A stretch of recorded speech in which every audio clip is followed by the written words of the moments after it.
Всем привет, меня зовут Алексей Соболев, и сегодня я расскажу про топ-5 ошибок в карвинге. Погнали!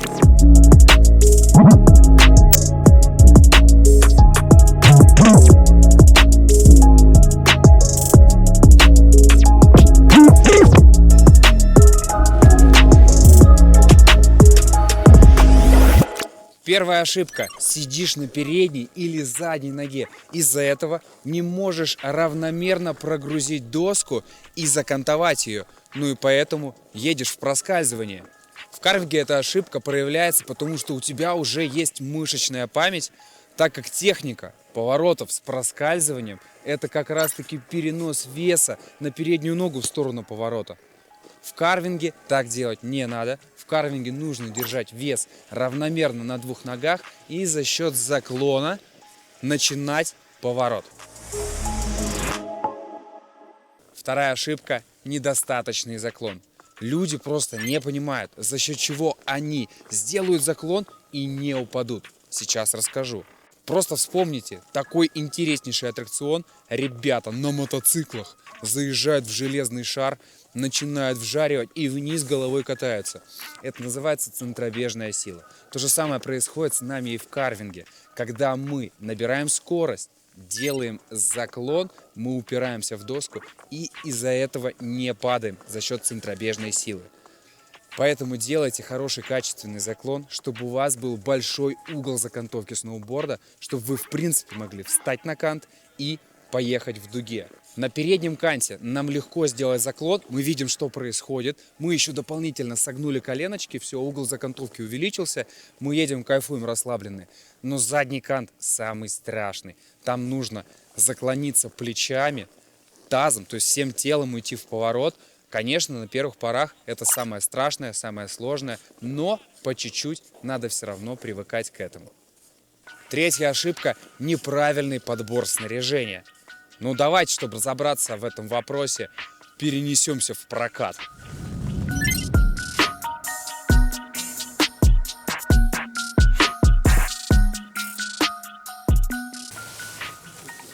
Что, пора разобраться с прогибами, которые нам не подойдут для карвинга. Первый прогиб – это у нас прогиб рокер или банан. Но есть еще гибридные прогибы. Если мы возьмем, положим на пол этот прогиб и посмотрим сбоку, мы увидим, что он будет в форме вот такой ложечки. То есть, если я сейчас начну его крутить, все, попер. Такой прогиб нам не совсем подойдет для карвинга. Конечно, на нем можно что-то попробовать сделать, какой-то самый простенький базовый карвинг, но прогиб, на котором нам действительно будет хорошо и комфортно, это прогиб кембер. Смотрим вот на этот снаряд. Мощная волына, специально для карвинга, там жесткость десятка. Вот. И я смотрю здесь на прогиб сбоку вдоль доски и вижу, что доска идет в форме такой радуги. Вот такой прогиб нам 100% подойдет. Доска будет очень хорошо контролироваться на большой скорости. Ребятушки, ну вот сноуборд 157 ростовки, прогиб кембер, супер. Что с ним не так? Почему именно эта доска мне не подойдет? Я ставлю свою ногу и вижу, что у меня носок и пятка выглядывают с доски. Это значит, если я сделаю довольно сильный угол закантовки, то я начну скрестись носками или пятками. И у меня, соответственно, с канта будет постоянно сбрасывать и сбрасывать.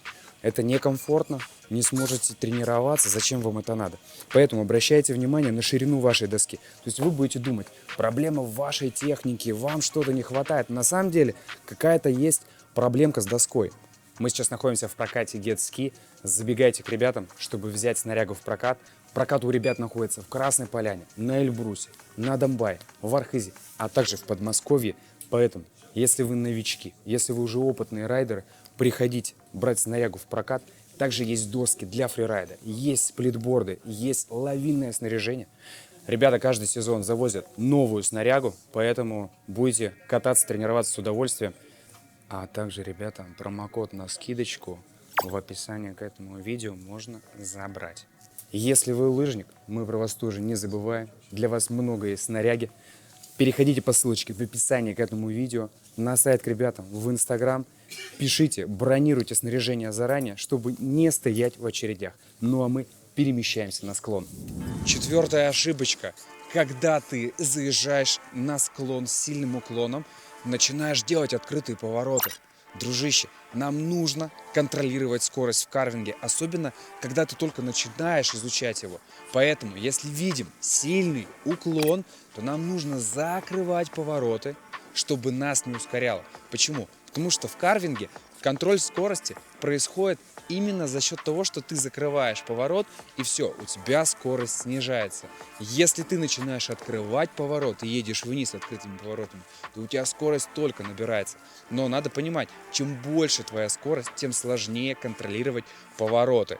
Поэтому закрываем повороты на склонах с сильным уклоном и можем открывать повороты на более пологих участках трасс. Пятая ошибка. Ее постоянно делают ребята, когда едут на заднем канте. Хотят сделать ангуляцию, но при этом плечами накрывают себя. Просто плечами, как раскладушка, складываются на свои коленки. Ребята, так делать не надо. Если вы уже решили сделать ангуляцию, то таз направили внутрь поворота, но вы при этом плечи держите параллельно склону.